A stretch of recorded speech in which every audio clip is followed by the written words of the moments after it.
आदत और रुचि के कारण बोलते वक्त बहुत शब्दों का इस्तेमाल करते हुए बात को लंबा कर देती। मेरे प्रश्न और उत्तर दोनों ही बहुत लंबे होते हैं। इस आदत से कैसे बचूं गुरुजी? क्योंकि ज्यादा बोलकर भीतर से लानत महसूस होती है। तो आप बताइए। बोलना हर व्यक्ति का स्वभाव है। कोई ज्यादा बोलता है, कोई कम बोलता है। जैसे आप जीवन में आपने स्वयं को ढाला है, वही वृत्तियां साथ चलती हैं। पर जैसे जैसे आप भगवान के साथ एक होने लगते हैं, तो आप में शांत रहने की भावना, साइलेंस होने की भावना कम हो जाती है। तब आप थोड़े शब्दों में ही स्वयं को एक्सप्रेस करने में सफल हो जाते हैं। तो जैसे जैसे इस परमात्मा के रास्ते पे आप चलेंगे, आपकी पुरानी वृत्तियां खत्म हो जाएंगी और धीरे धीरे आपके जीवन में नए संस्कार शुरू। थोड़ा अपने अंदर पेशेंस रखिए।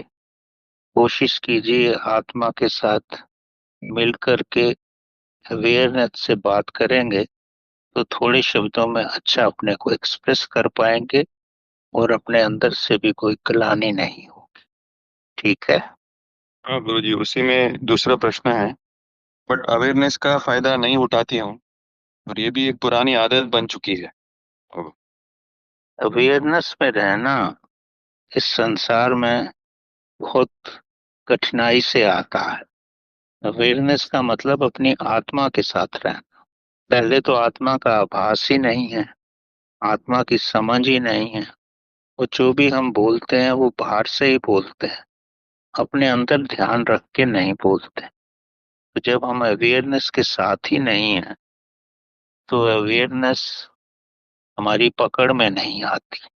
जब हमें अवेयरनेस हमारी पकड़ में नहीं आती, मतलब जब भी हम बोलते हैं तो ये ध्यान रख के नहीं बोलते कि हमारे अंदर परमात्मा का प्रकाश बोल रहा है। इसी वजह से ही हम जागरूकता को और अवेयरनेस को अपने अंदर नहीं रख सकते। अगर आप ये समझें कि आपके अंदर बोलने वाले आप नहीं हैं, परमात्मा ही आपके थ्रू बोल रहा है, तब आपके अंदर जागरूकता रहेगी और अवेयरनेस रहेगा।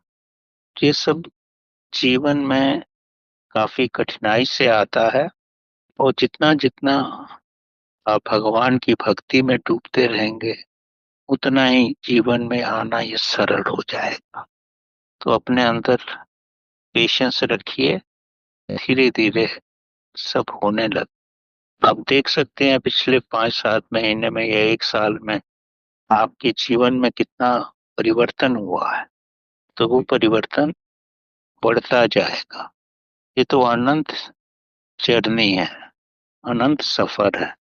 तो ऐसा मत समझिए कि थोड़े समय में ही हो।